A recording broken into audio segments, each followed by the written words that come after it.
Hello everyone. How are you doing today? Welcome to yet another exciting session. But before we dive in, let me kick things off with a special announcement that we have today in store for you. Guess what? Nation 25, the world's largest virtual drone autonomy summit, is back for its fourth edition, and this year it's happening on February 2025. This year, the summit will bring together leading experts, including from DJI, Nokia, Esri, and a lot more, to showcase how autonomous drones are revolutionizing industries like oil and gas, agriculture, waste management, public safety, security, and many more. With over 20 plus real world case studies and 16 hours of expert led content, Nation is your go to event to uncover actionable insights and transform your operations. So, what are you waiting for? Don't miss out. Go check out our stellar lineup and the feature sessions that we have on our website and book your favorite slots today. But let's dive into the webinar. All right, let me ask you something. How confident do you feel for your drone operations are truly safe when you're deploying for a lower altitude airspace? Ever had that nerve-wracking moment wondering if an untracked plane might pop up out of nowhere or felt the stress of managing operations in a crowded sky? If you all nodded along, don't worry, you are not alone. We are all here for you. But guess what? We will change all of it today, right here. Today, it's all about leveraging real time air traffic awareness to help you fly smarter, safer, and stress free. Sounds good? Awesome. Let's get started. So before we actually start, here's a quick poll. Dump in your question solutions in the Q&A tab or the chat box. We'll be happy to see what you have in store for us. So the question is, what's the biggest challenge you face in a low altitude drone ops? Is it the untracked air traffic, or is it safety risk and collision, or is it the operational efficiency? Well, drop your pick. Our session is all about resolving these sessions. Well, let's talk up. Let's dive in and welcome some of our esteemed speakers for today. But first and foremost, let me introduce myself, your host for the day. I am Ayushi, and I will be walking you through this session where Manu Lubro, the CEO and co-founder of INVOLI, will guide you through various aspects that INVOLI has to share. Manu is all about making airspace safer for drone operations like you. With over 12 years of experience in the drone industry, he led groundbreaking projects like installing 500 receivers in the wind turbine industry in Germany and shaping global aviation standards. Manu blends text regulation and real world drones like a pro. Next, we have Havish, our own product manager at Flightbase. Havish know what it takes to scale autonomously to drone workflows and tackle these challenges in low headspace head on. Well, let's say hi to Manu and Havish in the chat box and welcome on board Havish and Manu. Thank you for your introduction, Ayushi. Thank you. Perfect. So before we dive in, here are some housekeeping rules that you need to check. First, if you got any question, pop them in the Q&A section. We'll address them towards the end of the session. Second, this session is being recorded, so if someone you know who has missed or you cannot make it because of certain constraints, you can catch it later on YouTube and LinkedIn. And additionally, if you got bandwidth issues, don't worry. We are streaming live right now on YouTube and LinkedIn. Perfect. So let's get started. But to make this a bit fun, tell me what's in your cup. Well, I am sipping my favorite coffee to keep me sharp. How about you? Drop all where you are joining in from in the Q&A tab, and that's all. That I will not take much of your time, and I'll hand it over to Manu. Over to you, Manu. Thank you, Ayushi. I'm going to share my screen. There we go. Perfect. Okay, it's coming. So once again, it's a great pleasure for me to be today. What we are doing at INVOLI with the big issue of air traffic awareness, something that is very popular in this period with all that happening in New Jersey, in California, and so on. So we are very happy to show you what is our solution to all this. But before that, I wanted to talk to you 2 minutes about myself. more than 10 years ago, I was the founder of an association which was using drones for humanitarian reasons. We were flying around the world to showcase how drones is a good technology. We were doing missions, humanitarian, search and rescue, and so on and so forth. At a certain point, something really bad happened. There was this very big earthquake in Nepal, and a contingent of drone operator for search and rescue was moved there in order to help the people support for the operation. But then what happened? The aviation authority of Nepal actually forbid drone flight in that particular context. So we had all these drone operators that were moved to the country for actually no reason, and they couldn't help. The choice of the aviation authority at the time was right. The big question was, is there a way to actually allow drone operator to fly safely in a moment where there are airplanes, helicopters in the sky? Because you see, imagine this is my air traffic controller. If there was a very simple system that can just provide me the position of airplanes, helicopter, and maybe even information or where the air traffic is more trafficked, then I could simply avoid the traffic and do my own mission without any problem. And so that's what INVOLI provide. This technology is available today, so you guys can use it to fly safely. But first of all, let's start with our company. We have been created 8 years ago. We have been around for quite a lot of time. We are the finalist of Genius New York Startup Accelerator in Syracuse, New York. We are based in Switzerland, but we have also a branch in the United States that takes care of sales, marketing, support, and operation there. How our system works. I have a nice video to show you. Well, the idea is the following. When you look at the sky, you can imagine that only airplanes flying at high altitude are there. But when we install our air traffic receivers in the area, we realize that there is a lot of air traffic going on at very low altitude. Then what we do is that we simply collect the information of air traffic flying at low altitude, and we provide it to drone operators in order to do safe usage of air traffic, increase the capabilities of their operation, and more briefly, flying safely according to the regulation. So that's what we do. And today we are showcasing the integration of this data, not only in your system, but directly into the flight-based application. This is the specification of our air traffic receiver, specific for the American market. Of course, we have other for European, Australian market, and so on. But basically, what we do is that we detect the cooperative signal coming from transponders, which are ADS-B, MOD-S, MOD-AC, UAT messages, FLARM in Europe. And then we provide this receiver in a plug-and-play way, so that it's very easy for you drone operators to use it without get messy with how the reception of air traffic works. Well, the other interesting thing is that in the years with the drone industry, talking with regulators and with drone operators, we realized that drone operators are on a big missions. The big mission is that actually the price per drone delivery, or in general, the price per operation, with the time needs to go down. But on the other side, the aviation authority are on another mission as well. They are trying to have the system which is as safe as possible. And so with INVOLI, we are trying to match the two words at the same time. We really want to have the system that is more economically viable for our drone operator customer, but at the same time, which is fully compliant with what the regulation are asking. Because for us, we really wanted our system is a system that allows you to fly in all safety and to actually prove your business. We follow a lot of standard and regulation. Our receiver is FCC and CE certified and Swiss made, but we are also part of the ASTM standard for the surveillance data for drone operators. Our company is ISO 9001. We are working on ISO 27001 as well.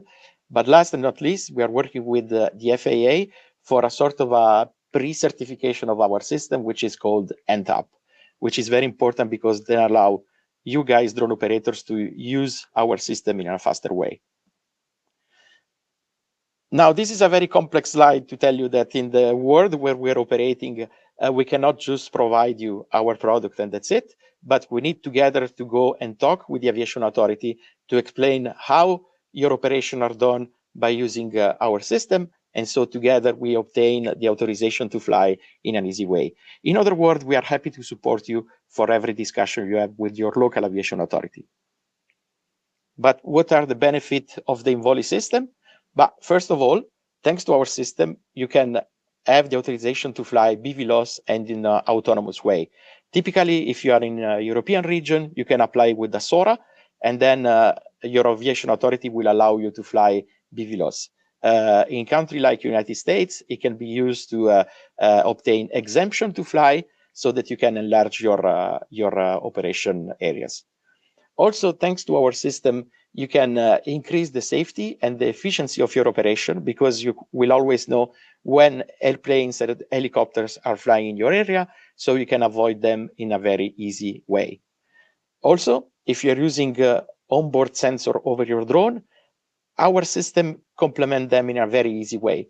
There are cases where the onboard sensors are very interesting, but other where actually they cannot be used because, I don't know, behind a mountain, behind a building, if your drone is still on the ground, the sensor is not capable of getting the complete picture that a system of receiver can already provide. Finally, if you have operation worldwide, you will just integrate once with our data, in this case over flight base, and then you can use our system wherever you're doing operations.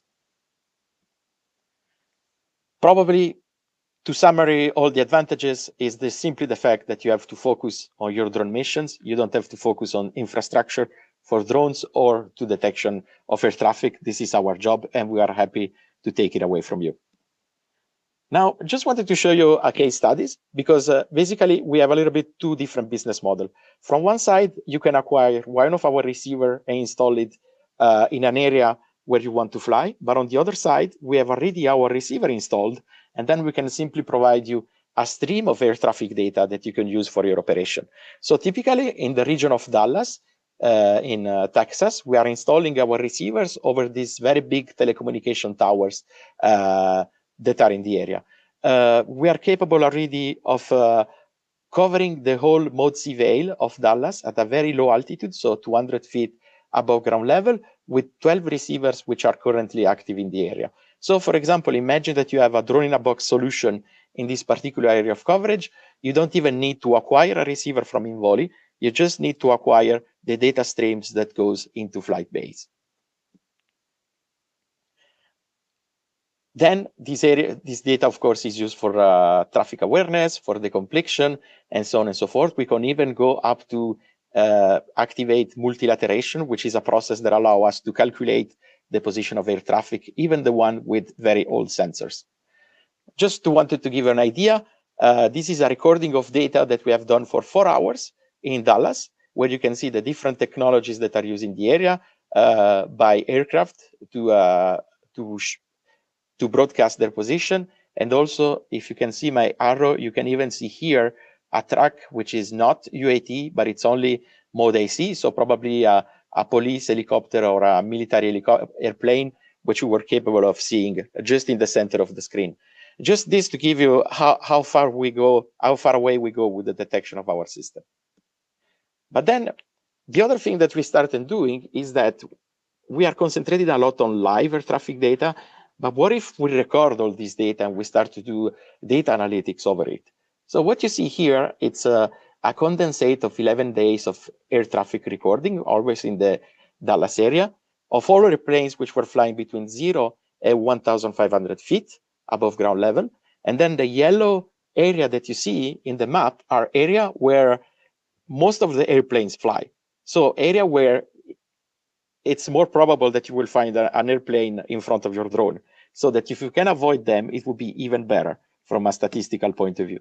Now, here we zoom in a little bit. So we go to 0 to 500 feet, and we are getting closer to Dallas-Fort Worth Airport that I'm using to give you an example. Imagine that you have to do a delivery or a drone flight from downtown Dallas to the FAA. The fastest path will be the line that you see here, but the problem is that you are flying really, really close to the airport. So when we take this data coming from the air traffic density, we will see that the area is yellow. So it's very probable that you find an airplane there. And so the system will simply provide you with a recommendation of another track, which is, yes, a little bit longer, but it allows you to fly away from areas where there is a big density of air traffic. And those kind of things, if you go to aviation authority and show you this kind of data and this kind of evidence, they love it. And they allow you to fly BVLOS way easier than with other things. We are scaling our approach worldwide.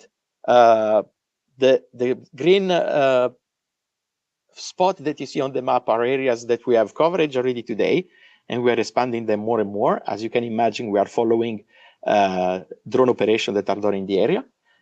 As we were saying before, we have plus 500 receiver online available at all time, feeding our system. Most of Germany is covered. We have part of Australia, and the United States is the region that is growing faster and faster at the moment. And then finally, already today, you can go on our website, involi.live, create a free account and visualize our data. Then what else? What we can do for you? If you acquire more receiver, you can expand the coverage that we have today. You can integrate our data in other systems by REST API integration, and that's what we're talking here today with FlightBase. And then finally, we can provide data analytics for you for deeper insight and to accompany to the aviation authority to have clearance to fly in areas which are more complex. And then we can even create custom feature for you if needed. Finally, as I was saying before, support with regulators and certification process wherever you are in the world. So finally, the idea is very simple for us. We are creating the infrastructure that allow the spreading of drone operators everywhere. We want to have a safe and efficient and affordable infrastructure to allow the drone to fly. And then, of course, we cannot do this without you. And so it's our pleasure today to tell you about our solution here with our partner. And that's it from my side. Thanks, Manu. That was great. That was a lot of insights, and we can see a lot of questions pooling in into the Q&A tab and the chat box also. Excellent. Right. Now we'll head over to Havish. Over to you, Havish. Havish will cover up a bit from the flight base aspect. Yes.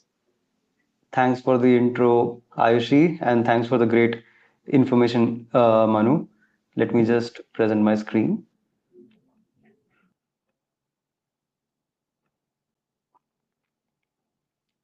Okay. All right.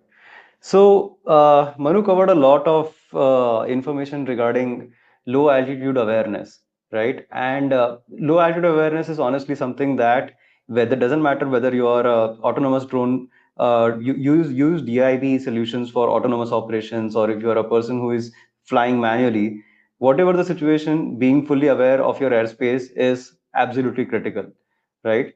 So now with the advent of docking stations, autonomous drone operations are scaling. Essentially, we all come from a time when there used to be one pilot for one drone because one pilot could only have an RC in their hand to control one drone at a time.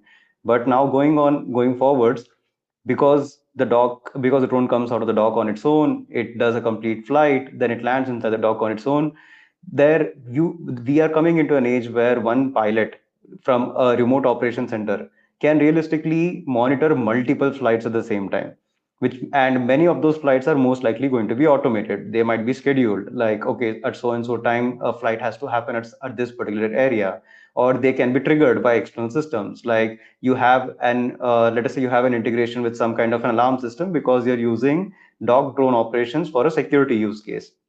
So as soon as the alarm comes in, the drone is already pre-configured to fly. It is pre-configured to do a certain mission at a certain altitude. And as soon as the information comes in, the drone would take off. It would do a mission over there. It would again come back and land. During this whole operation, the pilot in the remote operation center is essentially just keeping an eye on operations. They're not actually flying it. So in this era of automation, what we need is the ability to empower more and more pilots to fly more and more autonomous drones as possible. So, what would be the workflow of a person like in an ROC who would have to ensure that all the drones that are going to be flying under his command are going to be flying in a safe airspace? So, if you think about it, it is not always feasible for a remote operations pilot to have like one dashboard open with the airspace completely visible, and on other operation on other dashboard they have the flight operation center, which is something like flight base. And that is not feasible because the remote operations pilot can not only be doing flights in one geography, they can be doing it over multiple geographies, because with the advent of docking stations, you just need the docking station to have a power socket. Basically it has power and it has internet. That's it. Wherever it can be placed anywhere in the world, and it can be controlled by anywhere in the world. So due to this, what is needed is the ability to visualize your airspace in the context of your docking station. So rather than having a generic map of the airspace which is visible, which the drone pilot has to remotely check for each geography and verify, and remember exactly where in geography which docking station would exist, what is more preferable in a user experience point of view is that if all of that information is available in the remote operations dashboard itself.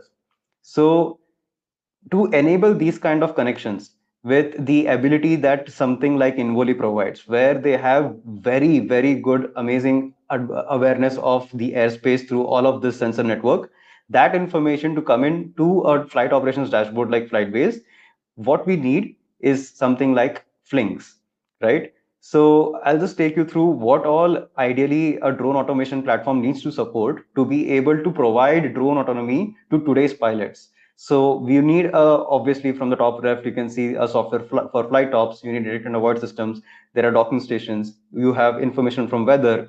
ADS-B is one of the ways to get detect and avoid information. You have integrations with UTMs, which can tell you regarding what are the local, if any local approvals, like local flight approvals are being allowed or not allowed, and drones and payloads.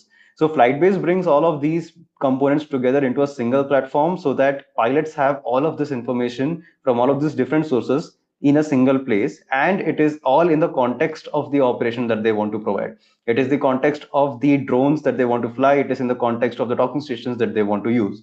So to bring in these data points from so many different sources and so many other industry leading products, what we have is Flings.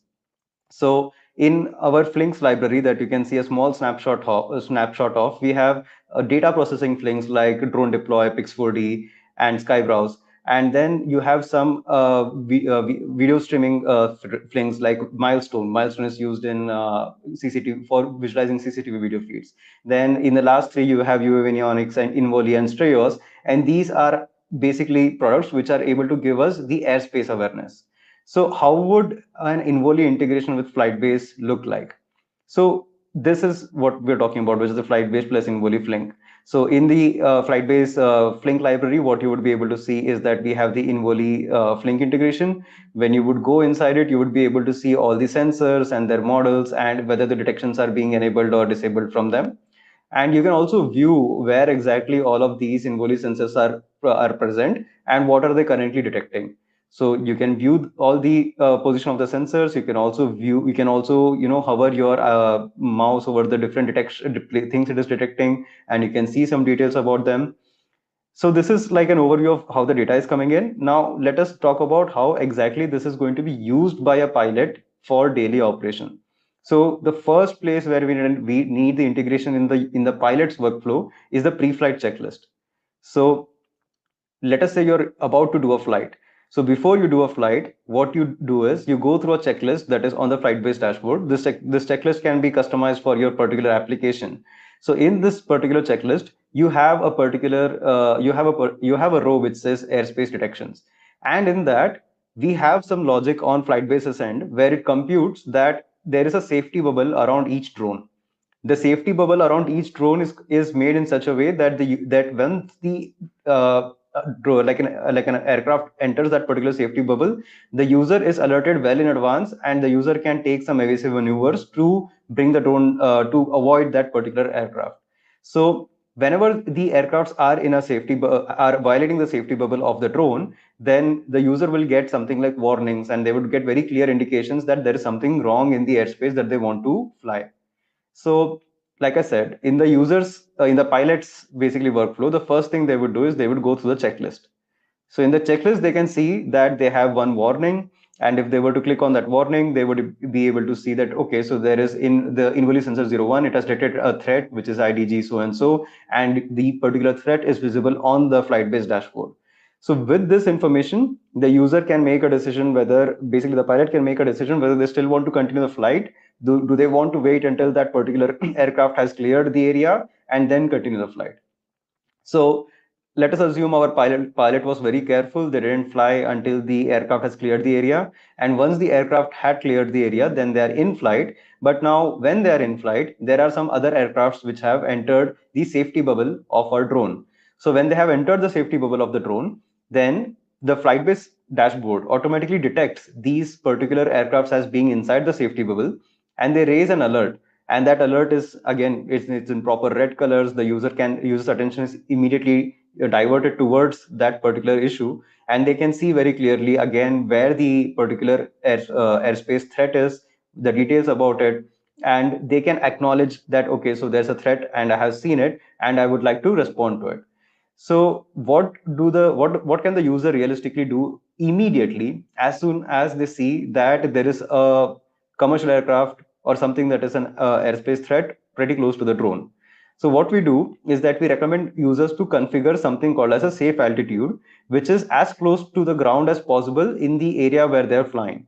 So in case there is an airspace threat that is detected, which is breaching the safety bubble of the drone, the user can just quickly press a go to GTSA, which is go to safe altitude button. As soon as they do it, the drone would stop whatever it is doing and it would descend down to this altitude.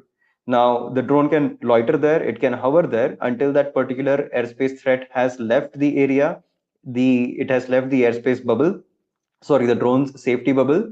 And once it has, the user can then trigger an RTH or initiate an RTH or even manually bring the drone back to the docking station.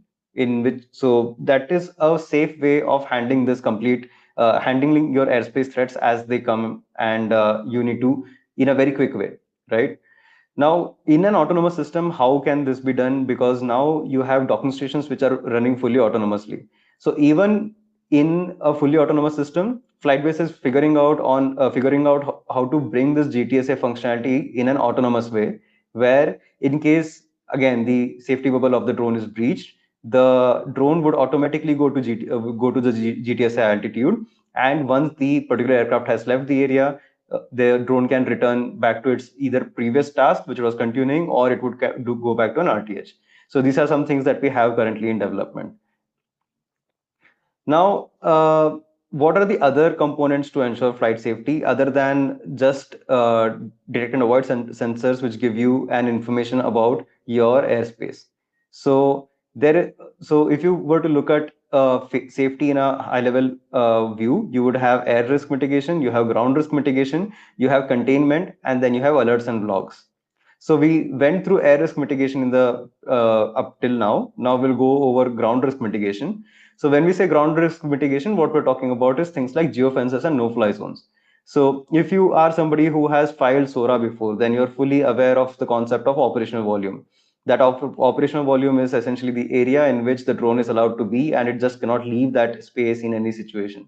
So that is what we call geofence on the flight-based dashboard. So the user can define these geofences, which are then loaded into the drone, so that in any scenario, even let us say when you have lost your internet connection with the particular docking station, or even when there might be a link loss between the docking station and the drone would still not breach its geofence.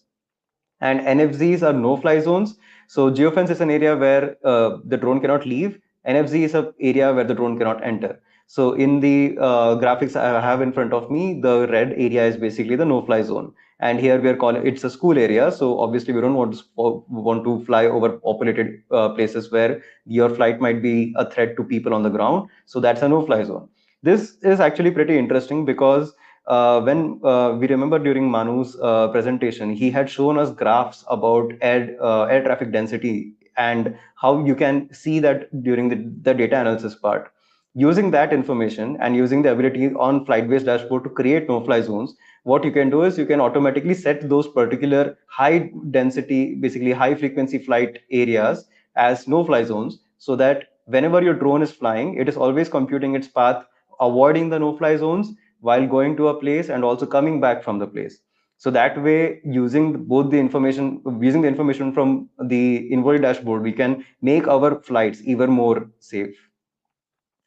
Dynamic path planning is the feature I was talking about, where basically the drone, when it's going to a certain place or coming back from the certain place, it is able to plan around the no-fly zones, hence keeping not only helping you manage your ground risk, but also air risk if you were to create the no-fly zones as looking at the density maps on INVOLI's dashboard. So the next thing we can go to is containment. So containment is, again, this is a critical part of European regulations, where in the worst case scenario, even in the worst case scenario, your drone should not leave that operational volume. So to meet that requirement, what we have is integrations with FTS, which is flight termination systems and parachute systems, and they have controls even from the flight based dashboard. So in case the drone is actually breaching the said operational volume, the user can trigger a parachute deployment from the flight based dashboard. The parachute would deploy, the motors would kill, and the drone would stay inside the operational volume as is required by the regulation. Then we have alerts and logs. So alerts and logs, we already saw an example of how the alerts would tell you before a flight and even in a flight about the threats in the airspace. And uh, operational notification are basically an extension of this. So what we have here is basically more and more as we go towards autonomous flights, right? Some of the remote operating operator pilots are on the dashboard. They're watching the flights of multiple drones at the same time, but you can also configure those numerous drone flights notifications in case of bad weather or maybe other important incidents to be given to people over email. So if you have multiple pilots and all of the pilots need to be informed, but only one of them is on the dashboard at any given point in time, the remaining pilots would still get information about things like bad weather, or if there's an airspace threat, or if the in-air drone faces some diagnostic problem, like for example, its own health is an issue. Maybe one of the sensors are malfunctioning, or if one of the motors are malfunctioning, the user would, all the pilots who are configured to receive these notifications would get that information. So this is again very useful as things become more and more automated. And finally, we have flight logs. So flight logs is how you evaluate what all happened in your flight after the flight. You want to go back and replay the flight. You want to see where did the drone travel during its travel, which all threats did it get, how did it handle those threats. All of this information is available for you to peruse after a flight if needed. So yeah, that's all from the flight-based side of the integration and all the other safety aspects that need to be considered during a flight. So was part of Manu's presentation, the price per operation is decreasing, right? So as price per operation is decreasing, that is happening because automation is getting into more and more of our lives. So as more drone flights get automated, we need to empower more and more remote operation pilots to be able to do more and more flights, and that is possible through these integrations because they bring that airspace information in the context of your flight. Yeah. Right. Thank you, Havish. Thank you so much for sharing such an insightful discussions with us. Thank you, Manu. It was really great. We can see a lot of questions that has been pooling in. So I think it's time to take them up. Okay. So let's begin. Okay. So there's a question. Can a different GTSA be set for a different flight segment based on geography? Yes. So flight base allows people to segregate their resources. I'm sorry. One second. Yes. So Flightbase allows operations to be divided into different geographies, and those geographies are basically tied to something called as a site. So site A can have 4 of your drones, site B can have 5 of your drones, and they're all in geographically separate areas. Now, because let us say site A is in Europe and site B is in the US, you may have different GTSA altitudes. You may want to go to in different in both of these sites. So you can configure the GTSA altitude as required in each site individually. So that is possible. Okay. Next, we have, will other drones in the area show up on the map if the remote ID is enabled? I think Manu can help us with this. Would you take? Yes, Yeah. absolutely. So we have one of our receiver which has the option to detect remote ID drones on both Wi-Fi or Bluetooth frequencies. So Mm-hmm. very simply, if you have installed this receiver and there is another drone with remote ID enabled, we will detect it and you will see it automatically in both our platform and also in flight base, because everything goes channeled into the same stream that we use also for manned air traffic. Perfect. Perfect. That is great. Mhm. Okay, next up we have, does the system also detect non-ADSP sending aircraft, for example, emergency services? Again, I think this one is for me. And Yes. unfortunately, the reply here is it depends by where you are, in which country. So, for example, here in Switzerland, emergency services, they use ADSB and FLARM as well. So you will see them natively. In other countries, they have the tendency to use transponder, which is in Mod S or Mod AC configuration, which means Mm-hmm. that you will need to have a network of receivers in order to see them. But in area where we have already a coverage today, like Dallas, Charlotte, Atlanta, Orlando, and Tampa, you will see them anyway because we can calculate their position. All right. Next up we have, can an AI-based system predict and adapt to sudden weather changes in low altitude flights? I think Manu, you can take this one as well. Wait. It's okay. So can you repeat Yes. the question? Yeah, of course. Can I? How can AI-based system predict and adapt to sudden weather changes in low altitude flights? Yeah. So we are exploring at the moment application related to AI of our system. So one thing that we did is that into INVOLI Live is if you click on the icon of one airplane, you will see the 20 minutes before. Okay. And these 20 minutes, you are actually using them to extrapolating where is going to go the airplanes. So typically imagine a plane is doing a circuit around an airport. That's nice Mm-hmm. information because you know that they will stay there.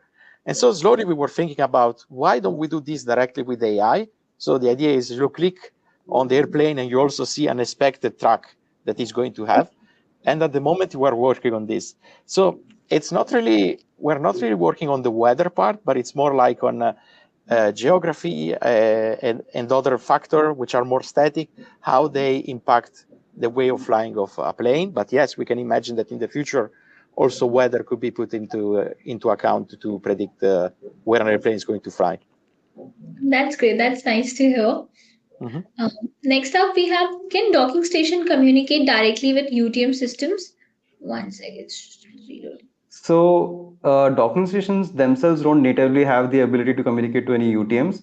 UTM integrations are something that a flight operation dashboard like Flightbase would have to provide, because that is using a UTM, and which UTM to use, how to use it is something that depends very variedly according to your geography. It's also dependent on the particular operator's ConOps.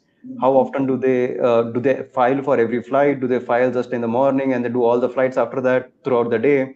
It is very specific to their particular application. It is specific to the regulations, specific to the region. So that is a functionality that the flight operations dashboard has to perform.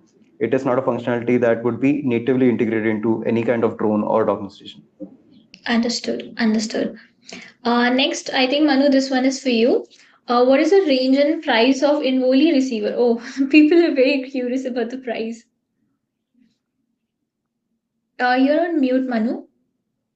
It's Sorry okay. about that. So the price is around four to $5,000 for a complete solution of detection of air traffic plus connectivity, which means that there is already all the router, all the modem to actually allow the system to be connected to the internet. So you just need to add the SIM card and then it's ready to go.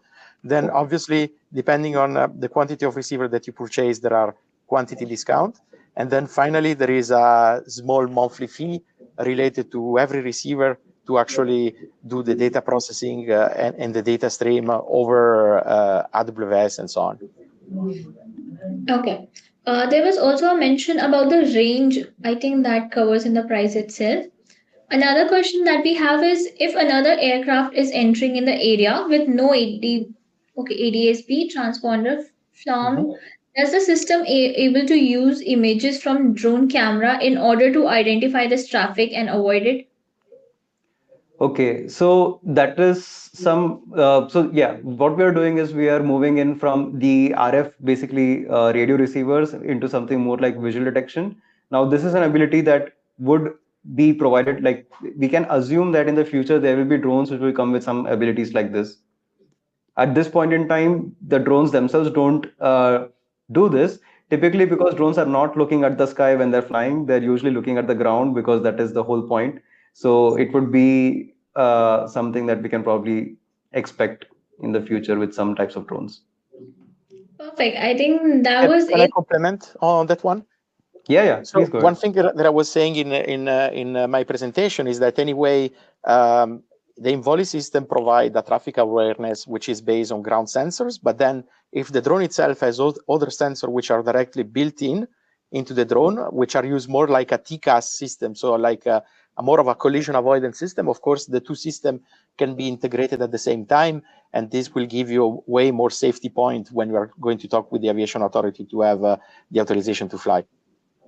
Yes. So regardless of the technology of the detection, I mean. Yeah. Perfect.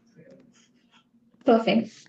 So I think that was it. And with that, we have come to the end for the session of today. A huge thanks to Manu and Havish and everyone who tuned in today. But yeah, before we go, as I initially announced about NextGen, our world's largest drone autonomy summit is back. So, proceeding towards the same line, here's a special thank you gift that we will be offering as Flightbase to you. We will be sharing your NextGen passes as a thank you gift, which you will receive shortly in your inboxes. And just like that, we are ending the session. It was great having Manu, you, and Havish with us together, and also the wonderful audience. We have had a very engaging session towards with the polls, with the questions, and everything. Well, so with that on end, so mark your calendars for 25th February. You don't want to miss out on Nation. And until then, keep flying. Goodbye, everyone. It was nice having you all. Bye bye. Thank you. Bye Bye bye. bye.